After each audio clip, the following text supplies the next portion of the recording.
Howdy folks, it's your jack of all trades, master of none, Papa Nerd here for all your casual geek needs. We're back again today talking about Heroclix. As I mentioned in my last video, we're going to be doing a rules breakdown for you today. Now what that means, we're just going to be covering a more broad and general overview of the rules so that way you can sit down to games just a little bit quicker. But if you want a more detailed look at the rules, you can go to WizKids' website and they have the full comprehensive rules listed out there. I'd recommend checking that out, especially if you run into, weird or unique situations or different interactions, things like that, to help you understand what to do next. Now, as I mentioned as well too, we were going to be utilizing our Avengers versus Master of Evil starter set today to help us do that rules breakdown for you. And then at the end of the next video, we're going to be doing a giveaway for this starter set as well too. Now, entering is going to be super easy. All you need to do is be subscribed to the channel and then either leave a comment on this video or the next one, and you'll be entered to win this starter set. And like I said before, the starter sets are an excellent product. They're great for either getting into the hobby for the first time, or if you already have a collection of your own, maybe it could be a gift for a loved one or a friend to help get them into it. Or as well too, it has a number of great figures, tokens, as well as maps. So maybe just another way to bolster your collection at the same time. With that being said, let's go ahead and dive into the rules. All right. First and foremost, let's take a look at one of the actual figures and the information that's listed on both the dial as well as their actual character card that you'll be utilizing for all their stats and powers and abilities and things like that. So for right now, we'll take a look at Captain America here and showcase what he's got going on. So here he is himself. And then on his dial here, you'll see a few things represented. So at the top, you'll see a foot symbol, which is his speed. And just beneath that, you'll see a fist, which is his attack value. Below that, you'll see a shield, which is his defense. Over to the right of that, you'll see a starburst symbol, which is the damage. And then just above that, you'll see a number listed next to a lightning bolt. Now, that's his range for ranged attacks. And then the lightning bolt represents how many targets he can choose at once. So in the case of Captain America, he can only choose one target, but others might have 2 or even 3 lightning bolts indicating that they can attack multiple targets all at the same time. Now, a little further around, you see his name, Captain America. On the back here, you'll see some characters have this, some don't, but it's a symbol indicating a team that they may or may not be a part of. And then a little further around there, you see, in this case, a couple of numbers with a slash in between them indicating his point value for team building. In this case, he has a 25-point value and a 50-point value. Most characters will just have one singular point value, but certain ones might have more than one. Just beyond that, you'll see not only a symbol, but a color that indicates the rarity and the set symbol. So in this case, he's from the Avengers versus Master of Evil starter set. And then right next to that is the actual set number. So that information isn't necessarily super important, at least as far as playing the game is concerned. So nothing that you need to worry about with that. Now we'll take a look at his actual card here. So like I mentioned, he actually does have 2 different stat lines, but we're just looking at his most basic stat line here. This is his 25-point value card. And yeah, on this side, you can see, again, all of his values listed. And it actually shows you what his values are for each click, as well as those colors representing his powers. So you'll be able to see what abilities he has or what's coming up. And then kind of a cool feature that they have on these as well, too, that I really like is the significant appearance. So for each set, like I mentioned in my last video, they will usually base these off of different comic book storylines. And so they'll actually call out or point out their appearance during that storyline for each figure. So kind of a neat little side thing. And then on the flip side of the card, we have a little bit more information. So as you can see here, we have his name at the top, and then over to the right corner there, you see the set symbol as well as his set number. And then just beneath his name is some interesting information. So these are his keywords. So keywords are something you can utilize during team building, and then certain traits or abilities might use these as well too, but mainly for team building purposes. So Captain America is an Avenger. He's also a member of S.H.I.E.L.D. He's considered a martial artist. He's a past type of character as well as a soldier. And that just lists his real name, Steve Roger. And then just beneath that, you have a listing of his abilities and what they are. Kind of a flavor, unique feature that they have as well too is that they will list just kind of a fun or what the comic book counterpart would be for that particular ability. So in the case of his energy shield deflection ability, it's called Vibranium Shield.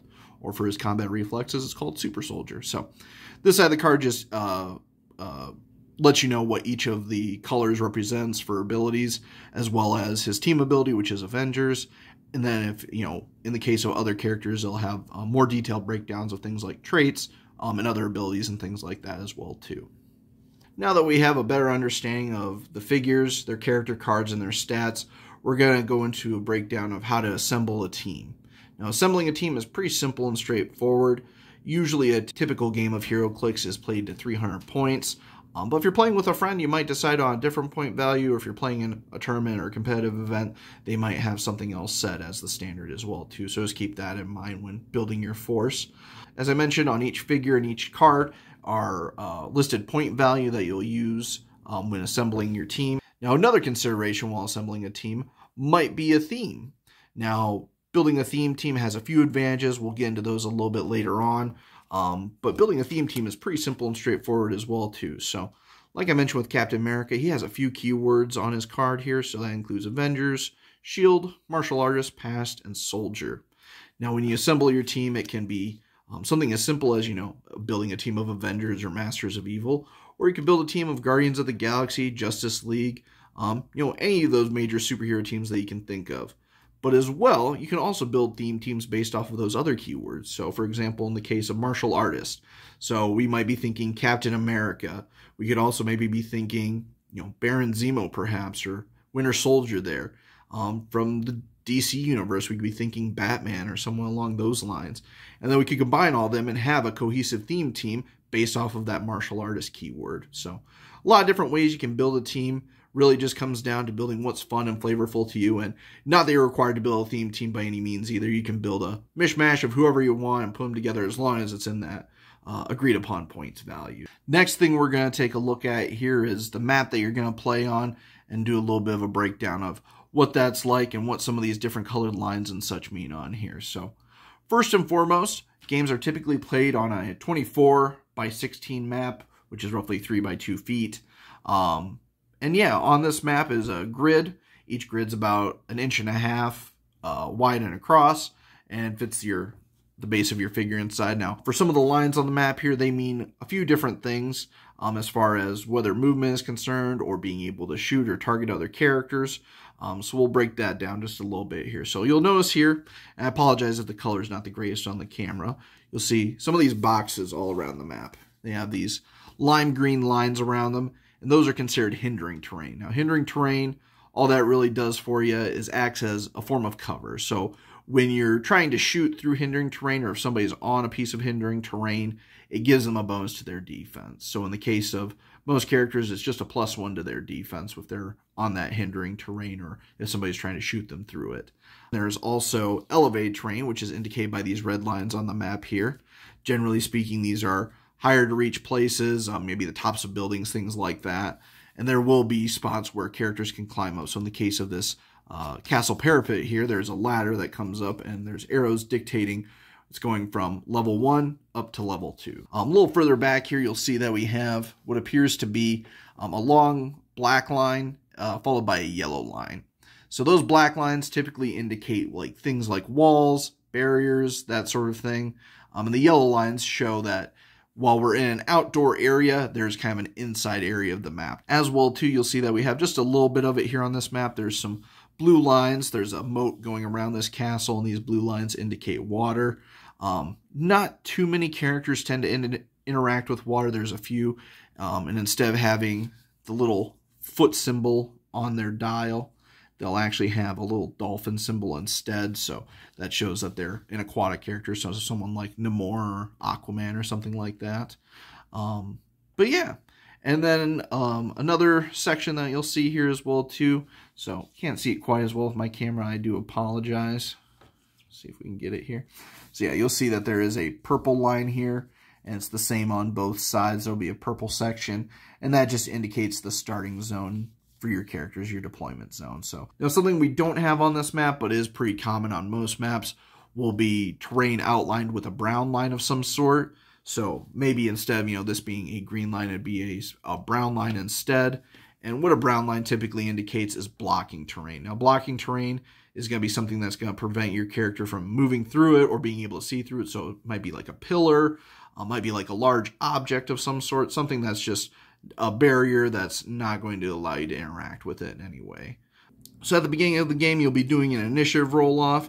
Generally speaking, it's pretty simple. What you do is you take your two 6-sided dice here, give them a roll, and whatever you roll there is what your initiative. So in this case, we rolled a 6, and then our opponent might roll a 3. So that means we get to go first.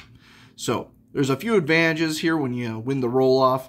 So first and foremost, you get to pick which map you play on. So maybe you have a team that's better suited for an indoor fight compared to an outdoor one. So you have a map that's mostly indoors, or maybe vice versa. So you get to pick the map. Then your opponent would get to choose which deployment zone he wants. And then from there, the person who won the roll-off will get to take the first turn. Well, now comes the actual gameplay itself. So this is when your opponents you and your opponent would alternate taking turns, going back and forth, activating your characters, and slowly working on knocking each other out. There are 4 phases to a turn. Now, 2 of them are pretty similar, and if your team doesn't capitalize on them, then they're going to be pretty pointless for you for the most part. So that's the beginning and the end phase of a turn. So really not much happens there unless you have a character and ability that says that something happens at the beginning or an end of a turn. But generally speaking, most do not. So the most of the action is going to take place during the action phase, pretty appropriately named. Now, during that phase is when you're going to spend actions moving your characters around the board, making attacks, using powers and abilities, and all that good sort of stuff. Now, actions are pretty simple. The way it works is you get 1 action for every 100 points that goes into your team building force. So generally, with it being a 300-point game, you would get 3 actions. Now, there's certain abilities and effects that modify that, but generally speaking, you're going to have 3 actions to utilize each turn. Now, there are some additional rules when it comes to actions and costed actions specifically. So some of those rules include things like you can only activate a character once per turn. We'll take Captain America here as an example. So let's say we have him here and he's going to make a move. So we will go ahead and move him 1, 2, 3, let's say. What we would do is we'd mark him with an action token. So the most common is usually a poker chip that you can place underneath their dial. But the starter sets give you these nice little action tokens that you can put right next to him there. So we'll go ahead and mark Captain America with an action token since he decided to take a move action this turn. Now I still have 2 more actions that I can use this turn. I cannot choose to activate Captain America again since I used him once already. So I couldn't choose to go 1, 2, no. Can't give a character more than 1 action token per turn. As well, characters can't have more than 2 action tokens at any given time. So let's say it's my following turn. Captain America activated last turn, so he still has an action token on him. I want to use him again this next turn. So I'm going to go ahead and move 1, 2, 3, a little further back. So I would go ahead and mark him with a 2nd action token there. And then I would move on with the rest of my turn.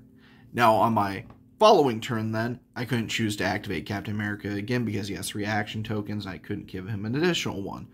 Now as well, there are things called free actions. So there are a few stipulations with a free action. A lot of times those are things that involve different powers or abilities. So generally speaking, free actions don't cause you to have to gain an action token. As well, you can do a number of free actions as you have available to you each turn. So if you have certain special abilities, let's say you have 3 of them that all are free actions, you could do all 3 of them, but you can only do them once per turn. So you couldn't choose to use the same power multiple times in the same turn. So a move action is pretty simple and straightforward.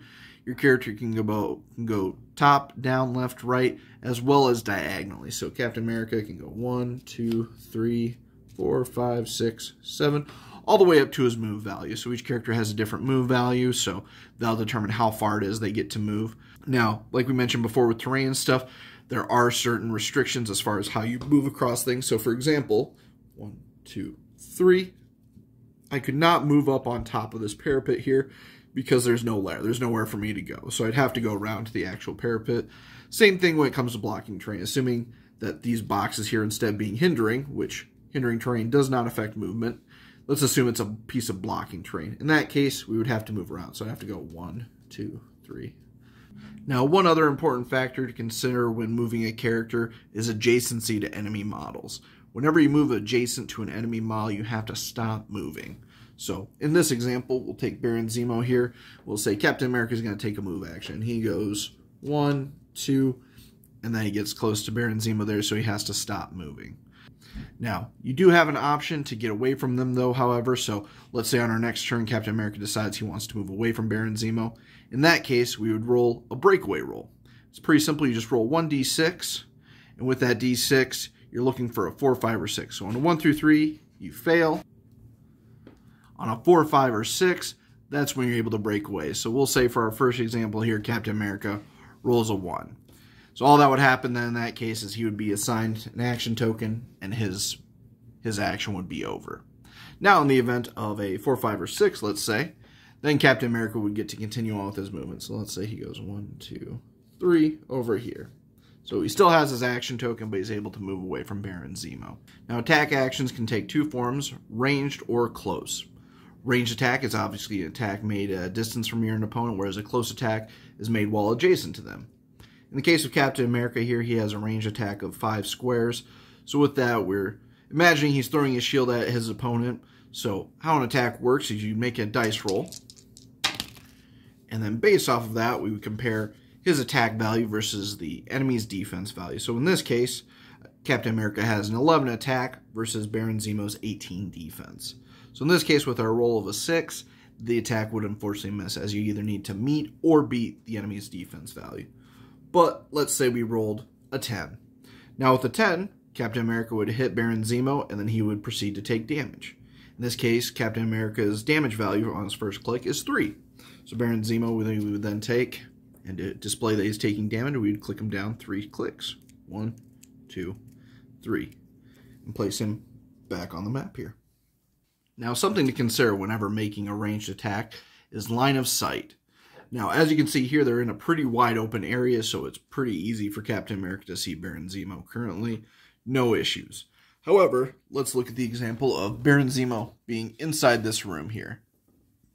Now Captain America trying to see Baron Zemo, he's got a wall blocking his line of sight. So in this case, he would not be able to make a ranged attack as he cannot see him. Now, as we mentioned before, in the case of things like hindering terrain, like so, Captain America can still see Baron Zemo. However, since his line of sight is drawn through a piece of hindering terrain, Baron Zemo would get a +1 to his overall defense value, thus taking into account the cover that he has from those boxes. Now, another factor when it comes to ranged attacks is elevation. So in this case, Baron Zemo's up on a parapet, whereas Captain America is down on the ground there. Now, with them being on different levels of elevation, it makes it harder for them to see each other. Since Baron Zemo is right at the edge of the parapet, or in this case, the rim, Baron Zemo can see down to Captain America, and Captain America can see up to him. But if in this example, Baron Zemo were just a little bit further back here on the edge, then Captain America would not be able to see him as he's not at the edge of the elevated terrain there where he could see him. Another factor to consider is multiple targets. So in the case of Captain America, he only has one lightning bolt, so he can only target one person at a time. But let's take a different character here. We'll look at Black Widow, for example. Black Widow has 2 lightning bolts, which means she can target 2 characters at the same time. So we'll say she's targeting both Baron Zemo and Red Skull here. What she would do is she would make her attack. In this case, a 5, so probably not enough, but let's say a little bit better than that. Let's say she got 9 instead. She would then compare that to the enemy's defense value. So in this case, Baron Zemo has a 16 at this point, based off of the damage he took earlier, and Red Skull has an 18. Well, based off of Black Widow's attack value of an 11 plus her 9, that means she hit a 20, so she would hit both of those characters. And then at that point, she would be able to split her damage however she chose. So in this case, Black Widow does 3 damage, so she could choose to deal 1 click to Baron Zemo and 2 clicks to Red Skull. Now, as you can see, Baron Zemo here reached a line in his stats that shows KOs. So that means he's knocked out and no longer in the combat. So we would remove him from the map at this point then. Close attacks work much the same way as ranged attacks do. You would again declare who you are targeting. And again, if you have multiple lightning bolts, you can target more than one person. And then you would roll an attack versus their defense values. So in this case, we'll say that Black Widow managed to roll a 6. Now, 6 plus her 11 gets a 17, which would be enough to hit Red Skull in this case, but not Winter Soldier. So instead of being able to split up her damage like she did with Baron Zemo and Red Skull, she would just instead then choose to deal all of her damage to Red Skull. And again, she has 3 damage, so she would deal 1, 2, 3, and knocking out Red Skull. Now, there is a special thing to consider when it comes to attacks, and that's critical hits and critical failures. A critical hit is when you manage to score 2 6s on your attack roll. When you do that, not only do you automatically hit the target then, but as well you also deal 1 extra point of damage to the target as well too, and you get to cause something called knockback, which we'll talk about a little bit later on. Now, the flip side to a critical hit is a critical failure, and that's when you roll double 1s. Rolling a critical failure means not only does your attack miss, but as well you take 1 unavoidable damage in return. So, meaning you can't negate it in any way. So you, in this case, Black Widow rolling a critical failure would take 1 click of damage. The final type of action to consider is power actions. Now, most powers and abilities work innately and are active at all points and times, but there are a select few that require some form of activation. So some of them are free, others do require you to assign an action token to them. So we're going to go a lot more in depth as to what some of those powers and actions are. But for example, if let's say Ultron had the power of telekinesis, that's one power or ability that requires you to assign an action token after using it. The final phase of your turn is called the clear phase. So this is the phase of the turn where any characters that did not receive a costed action this turn would be able to clear any of the action tokens that they have assigned to them. So let's say, for example, this turn, Black Widow decided to move 1 right here onto that piece of hindering terrain. We give her an action token. At the end of the turn, during the clear phase, we would not clear her action tokens from her. Now, let's say on the following turn, however, we decide to move the rest of our team around the board. So we activate Captain Marvel, Captain America, and Iron Man, for example. We would assign each of them an action token, and then at the end of that phase, we would then remove Black Widow's action token. Well, that about wraps it up for us, folks. I hope you enjoyed that breakdown. Again, it was just more of a general, broad overview of the rules to help get you started. In our next video, we're going to be going a little bit more in depth with some of the rules, as well as the powers and abilities of the figures that you saw. In addition, I just want to shout out again, make sure that we mentioned the giveaway that we're doing. Entering is going to be super simple. All you need to do is be subscribed to the channel and leave a comment on this video or the next one. You'll be entered to win this starter set. Otherwise, if you enjoyed the video today, consider leaving a like on the video. Subscribe to the channel if you haven't already. Otherwise, we'll see you next time, and happy gaming.